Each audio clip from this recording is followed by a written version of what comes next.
Hi everyone, it's Fitz with a daily delivery. This was supposed to be done last night outside of the glorious bridge in Ames, Iowa. But you get a hotel room with Michael Goins in the background typing.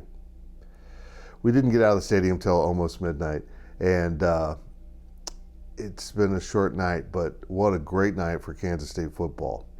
Not in anything in terms of aesthetics, that was not exactly a pretty football game. I joked on Twitter that that's the first Big Ten football game I've ever covered, and it really felt that way. The defenses were dominant. The offenses really struggled at times. And even when the offenses made some plays or moved the ball, the defenses seemed to win the day. Exactly was the case on Malik Knowles' fumble. I mean, that should have been a K-State touchdown, but instead it turned out to be remembered as a spectacular defensive play. A play that Matt Campbell said in a Matt Campbell typical way, one of the greatest plays in Iowa State football history. 10-9, K-State wins. Last night up the road here in Ames, we're in Des Moines getting ready to leave, head back to Kansas soon after a post-game podcast.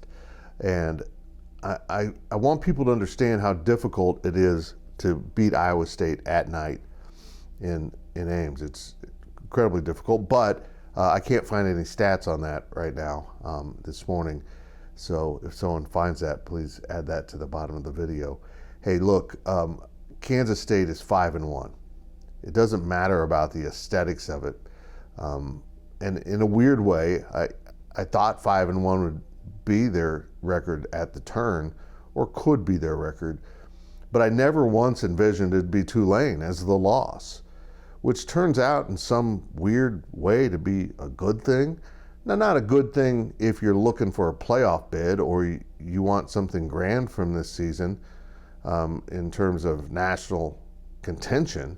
I don't think this team's at that level, but a good thing in the fact that K-State's 3-0 in the conference. The loss didn't happen somewhere along the road of Big 12 play. So if you wake up this beautiful Sunday morning and you check the standings, you're going to find Kansas State atop the standings. And that's pretty spectacular. 10-9 was an ugly game, a game of missed opportunities.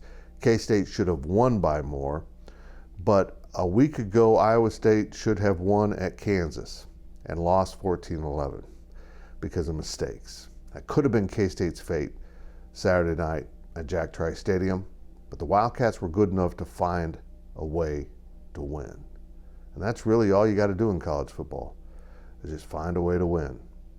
Now they get an off week before 6 more games in this conference. And can K-State actually win the Big 12? Stay tuned.